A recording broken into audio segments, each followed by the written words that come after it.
Minun nimeni on Sasu Laukkonen. Olen ravintola Chef Sommelierin keittiömestari. Tänään valmistamme Itu Biodynin tuotteista kasvisruokaa ja vielä kaiken lisäksi vegaanista sellaista. Tulen käyttämään kukkakaalia, mutta lähinnä kastikkeessa pääasia tänään on kikhernejauhoista tehty pihvi, joka on tietysti kikhernejauho yksi mun ehkä lempijuttuja. Käytetään siihen myös vihreitä idätettyjä linssejä. Se tuli mulle ehkä vähän uutena, mutta hyvä näin, koska se on huomattavasti jotenkin monikäyttöisempi ja helpompi. Saadaan sitä kautta kikhernepihviin sitten vähän crunchia myös mukaan. Me valmistamme kastiketta, jossa me käytämme tällaista vegaanista kermaa. Me saadaan pikkusen semmoista pyöräyttä sitten sen pihvin kanssa. Ja näiden lisäksi tietysti lisäkkeet, jos haluaa tarjota riisiä tai muuta, niin kaikki on mahdollista. Mutta mä valmistan nyt tällaisen setin, mikä on pettämätön kaksikko. Me ollaan ravintolana oltu nyt 17 kuukautta täällä Helsingin Huvilakadulla 22-paikkaisena ja mulla käy aika paljon kasvisruokailijoita ja ainakin tähän mennessä mä oon pystynyt hyvin yllättämään heidät tämän tyyppisillä herkuilla.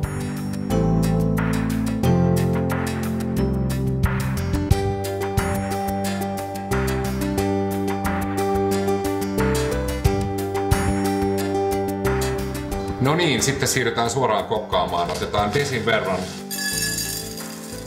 näin vihreitä linssejä. Nämä on siis idätetty jo, jolloin se kuori on jo rikki. Ja kaadetaan kuumaa vettä päälle niin, että juuri peittyy. Noin. Ja sitten me jätetään tää turpoamaan 5 minuutiksi.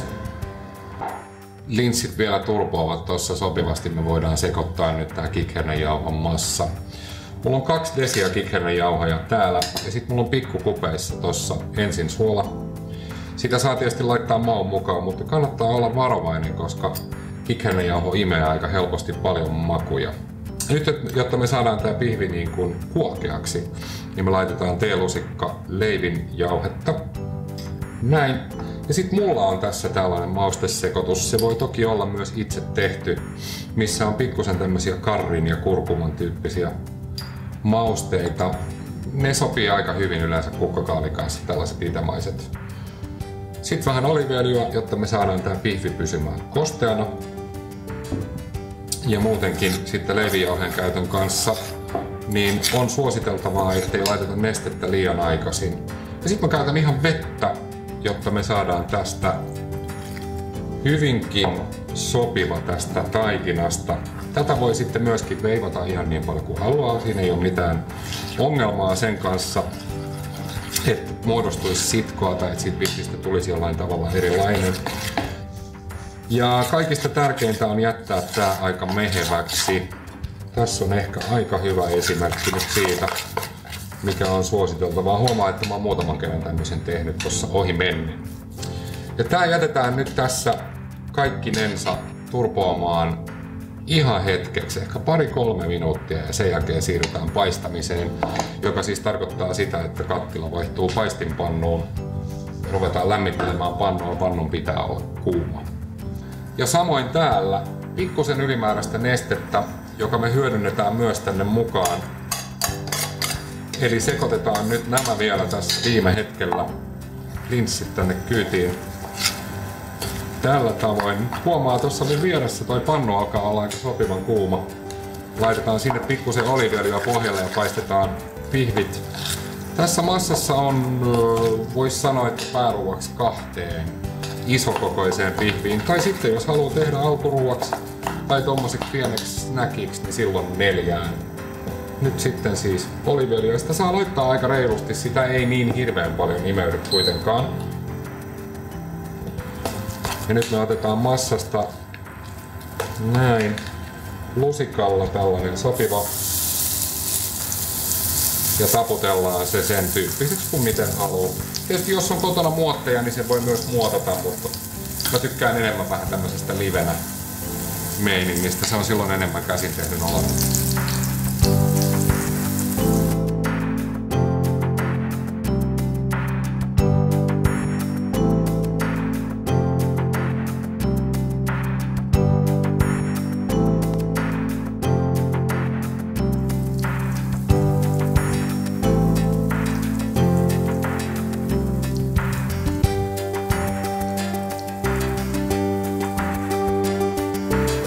pihvi alkaa olla aika sopivan näköinen, pinta on rapea, kaikki on hyvin. Nyt on vähän lämpöä vähennetty ja se saa tossa paistua, hautua ikään kuin loppuun. Liian pitkään ei saa paistaa, muuten se kuivuu sisältä. Ja tällä välillä mä nostan sen tonne sivuun ja me voidaan alkaa valmistaa tätä kastiketta, missä on myös kukkakaalin nuppuja.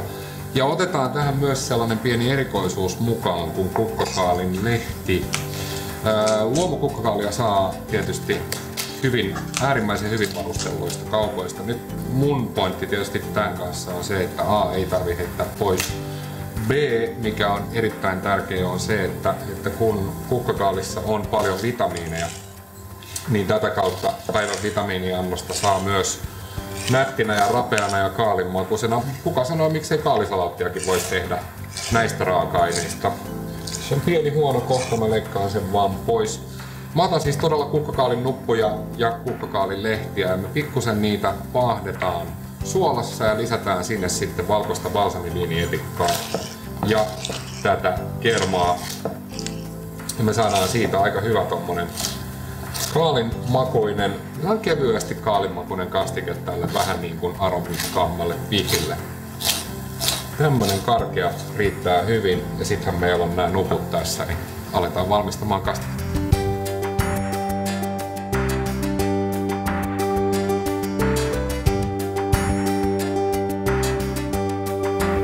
Tämä on se hetki, kun pihvi on paistunut noin 2-3 minuuttia kummaltakin puolelta, se voi ottaa sivuun vetäytymään hetkeksi. Se voi olla paistinpannussa, jos siinä tuntuu olevan hirveän paljon sitä öljyä, niin silloin se kannattaa siirtää vaikka vaan lautaselle vetäytymään. Vähän sama kuin muidenkin kaikkien pihvien kanssa, oli se tehty oikeastaan mistä vaan, niin pinnat on rapeat, se että se saa tasaantua sisältä, niin se on mehevämpi, parempi.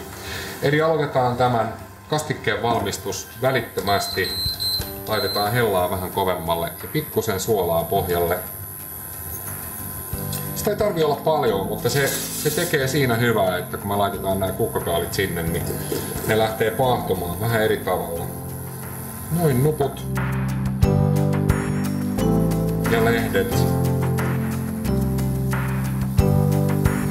Kaikki. Tosiaan täällä on toi vegaaninen kerma, joka periaatteessa vastaa täysin niin kuin tavallista, eli sitä pystyy ihan samalla tavoin käyttämään, pakkaamaan, tekemään vegaanista pannakottaa. Mä tein aikaisemmin niin, että mä otin manteleita ja tavallaan jauhoin ne veden kanssa ja näin, ja siinä on se erilainen rakenne kuitenkin, niin tää on ollut mulle hyvin pelastava asia monessa. Nyt siis hetki. Täällä on meidän balsamiviinietikka, joka siis vaalea balsamiko on termi.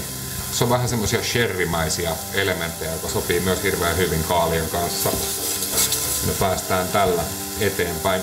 Ihan tummaksi ei tarvitse paahtaa, niin että me saadaan vaan ylimääräinen neste nyt pois. Ja vähän sitä paahtunutta kukkakaalin makua, niin se on hyvin tärkeää. Ja me lisätään vähän suhauttaen etikkaa. Ihan siis teelusikallisen verran, että se pikkusen saa siihen kastikkeeseen semmoista terävyyttä. Ja tippa vettä. Noin. Tänne mä laittaisin vähän pippuria myös. Suolahan siellä on jo pohjassa, se täytyy muistaa. Ja sitten tilkka kermaa. Noin. Sanoisin, että 2 annokseen ehkä puoli purkkia on aika sopiva.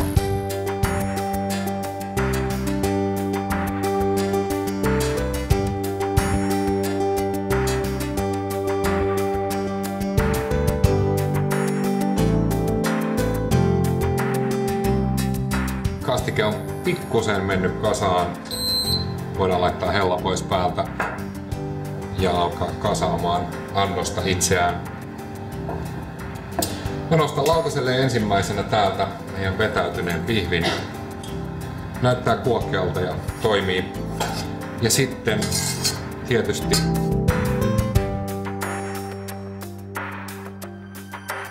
kastike saa olla ehkä pikkusen normaalia kastiketta löysempi. Se on ihan ok, koska tää pihvi varaa aika paljon sellaista, sanoisiko näin, että se varaa semmoista tiettyä kuivuutta suussa, niin silloin mitä löysempi kastike, sen parempi. Tietysti tämähän on jo aika hyvin imennyt itseensä näitä kukkakaalin erilaisia makuja. Otetaan tosta vielä pari vihreätä. Noin. Ja sitten ei muuta kuin nautiskelemaan.